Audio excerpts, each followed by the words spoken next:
നീ അത്രയും തളിച്ച് നീ. ഹായ് ഹലോ അസ്സലാമു അലൈക്കും. നമ്മുടെ പുതിയൊരു വീഡിയോയിലേക്ക് എല്ലാവർക്കും സ്വാഗതം. അപ്പോൾ എന്തൊക്കെയുണ്ട് എല്ലാവർക്കും വിശേഷം, സുഖമല്ലേ?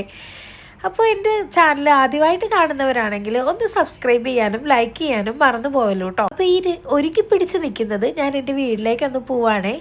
ഇത് നവംബർ 1 ശനിയാഴ്ച ദിവസം എടുത്ത വീഡിയോ ആണ് കേട്ടോ. നവംബർ 1 എൻ്റെ ഇളയ സിസ്റ്ററിൻ്റെ വെഡ്ഡിങ് ആനിവേഴ്സറി ആണേ. അപ്പോൾ അവൾ അവിടെ ഡെലിവറി കഴിഞ്ഞ് കിടക്കുന്നത് കൊണ്ട് വീട്ടിൽ തന്നെ ഉണ്ട്. അപ്പോൾ ചെറിയ രീതിയിലൊന്ന് ആനിവേഴ്സറി സെലിബ്രേറ്റ് ചെയ്യുന്നുണ്ടോ എന്ന് പറഞ്ഞു കേട്ടോ.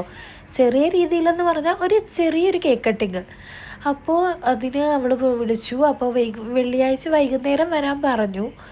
വെള്ളിയാഴ്ച വൈകുന്നേരം പോയാൽ ശനിയാഴ്ച ദിവസത്തെ മദ്രസ പോകുന്നത് കൊണ്ട് ഞാൻ ശനിയാഴ്ച മദ്രസ കഴിഞ്ഞ് പോകാമെന്ന് വിചാരിച്ച് നിന്നതാണ്. പക്ഷെ ഞാൻ എൻ്റെ നിലപാടൊന്ന് മാറ്റി. ശനിയാഴ്ച പോകുന്നില്ല എന്ന് വെച്ചു കേട്ടോ. എന്താണെന്ന് വെച്ചാൽ ഞായറാഴ്ച തിരിച്ച് വരണമല്ലോ. ഈ ഒരു ദിവസത്തെ പോക്ക് വലിയൊരു സുഖമില്ല. പോയാൽ ഒരു 2-3 ദിവസം അടുപ്പിച്ച് അങ്ങനെ നിൽക്കണം. അതാണ് അതിൻ്റെ ഒരു സുഖം. നമ്മുടെ കുട്ടീസിനോട് എന്തെങ്കിലും പറഞ്ഞാൽ പിന്നെ നടത്താതെ വിടൂല കേട്ടോ. അവരോട് ഞാൻ അറിയാതെ പറഞ്ഞു ഇന്ന് കുഞ്ഞാൻ്റിയുടെ ആനിവേഴ്സറിയാണ്, കേക്ക് മുറിക്കുന്നുണ്ട്, നമ്മളെ വിളിച്ചിട്ടുണ്ടെന്ന്. പിന്നെ അവർ വിടുമോ? നമുക്ക് പോവാന്നും പറഞ്ഞ് സമാധാനം തരുന്നില്ല. അങ്ങനെ ഞാൻ എൻ്റെ നിലപാടൊക്കെ മാറ്റി വീടെത്തി. ഇതാ ചെറിയൊരു ചായയൊക്കെ കുടിച്ചിരിക്കുക. രണ്ടാമത്തെ അനിയത്തിയാണ് കേട്ടോ ഈ വരുന്നത്. അവളുടെ വീട് പേട്ടയിൽ തന്നെയാണ്. അവൾ രാത്രിയൊക്കെ ആയപ്പോൾ മക്കളെയൊക്കെ കൂട്ടി ഇങ്ങനെ വന്നു. അതൊക്കെ കഴിഞ്ഞ് നമ്മുടെ ഒരു ആൻറ്റിയോടെ ഉണ്ടായിരുന്നു കേട്ടോ. അവരോടൊക്കെ ഇങ്ങനെ സംസാരിച്ച് വെറുതെ ഞങ്ങൾ ഓരോരോ കഥകളൊക്കെ പറയാൻ കാണുമല്ലോ. അങ്ങനെ പറഞ്ഞ് കുറേ നേരം അങ്ങനെ ഇരുന്നു. ഞാനിത് അവരുമായിട്ട് ഇങ്ങനെ വർത്താനം പറഞ്ഞ് ഓരോരോ കാര്യങ്ങൾ പറഞ്ഞിട്ട് ഇങ്ങനെ കലിപ്പിച്ച് അരിഞ്ഞതാണേ. ആ അരിഞ്ഞപ്പോൾ അവൾ ചോദിക്കുകയാണ് അവൾക്കും അതുപോലെ എന്നെ അരിയാൻ തോന്നുന്നുണ്ടോയെന്ന്, വെറുതെ തമാശയ്ക്ക്. അപ്പോൾ ഞാനിവിടെ ചിക്കൻ കറി വെക്കാനുള്ള പരിപാടിയിലാണ്. കപ്പയും ചിക്കനുമാണ് വൈകുന്നേരം എന്ന് വിചാരിച്ചിരിക്കുകയാണ് എന്ന് കേട്ടോ. അപ്പോൾ എന്താണ് അപ്പുറത്ത് നാത്തൂന് കേക്ക് ഉണ്ടാക്കുന്നുണ്ട് കേട്ടോ.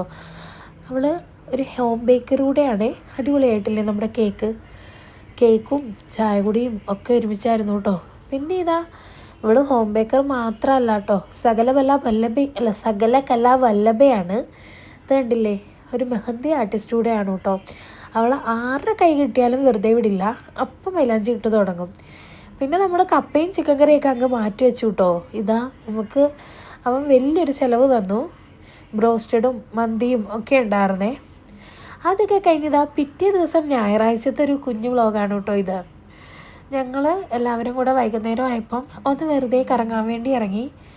അങ്ങനെ പറഞ്ഞ് പരുന്തുംപാറയായിരുന്നു കേട്ടോ നമ്മുടെ സ്ഥലം. അപ്പോൾ ഞാൻ വിചാരിച്ചു പരുന്തുംപാറയല്ലേ, തിരിച്ച് നമുക്ക് എൻ്റെ വീട്ടിലിറങ്ങിയാം. അപ്പോൾ എനിക്കിനി തിരിച്ച് ബസ്സിൽ പോകേണ്ട കാര്യമില്ലല്ലോ, ഈ വഴി തിരിച്ച് വന്ന് അവിടെ ഇറങ്ങാമെന്ന് വിചാരിച്ചു. ഞങ്ങളിതെല്ലാം ഇതാ ഒരുങ്ങി നിൽക്കുവാണേ. മറിയസി പറയുന്നത് അവൾക്ക് ഒരുങ്ങിക്കഴിഞ്ഞാൽ അപ്പം ടാറ്റ പോകണം. ഞങ്ങളത് ഏകദേശം ഒരു 3 മണിക്ക് ഇറങ്ങാമെന്നൊക്കെ വിചാരിച്ചിരുന്നതാണ്. ഇറങ്ങി വന്നപ്പോൾ 4:45 കേട്ടോ. നമ്മൾ ചെറുതായിട്ടൊന്ന് സ്ഥലം മാറ്റി പാഞ്ചാലിമേടിലേക്ക് കയറി കേട്ടോ. അവിടെ എത്തിയപ്പോൾ ഇതാ ഇരുട്ടി തുടങ്ങിയായിരുന്നേ. 6 മണി ആകുമ്പോഴത്തേക്കും ഇപ്പോൾ ഇരുട്ടുമല്ലോ. പോയതിന് ഫലം ഉണ്ടായില്ല. നമുക്കധികം പോയി കയറാനൊന്നും പറ്റിയിട്ടുണ്ടായിരുന്നില്ല കേട്ടോ. നമ്മൾ പോയപ്പോൾ തന്നെ ഇരുട്ടി. പിന്നെ എന്ത് കയറാനാണെന്ന് വിചാരിച്ച് നമ്മളിതാ ഫ്രണ്ടിൽ വന്ന് കുറച്ച് നേരം നിന്നു. അതൊക്കെ കഴിഞ്ഞ് ഞങ്ങൾ വീട്ടിലേക്ക് പോയിട്ടോ. അപ്പോൾ ഇന്നത്തെ വീഡിയോ ഇത്രയൊക്കെ ഉള്ളൂ കേട്ടോ. ഇഷ്ടമായി കഴിഞ്ഞാൽ എൻ്റെ ഈ കുഞ്ഞു ചാനൽ സബ്സ്ക്രൈബ് ചെയ്യാൻ മറന്നു പോയല്ലേ. അപ്പോൾ പുതിയൊരു വീഡിയോ ആയിട്ട് അടുത്ത ദിവസം കാണാം കേട്ടോ. അതുവരേക്കും ടാറ്റ, അസ്സലാമു അലൈക്കും, ബായ്.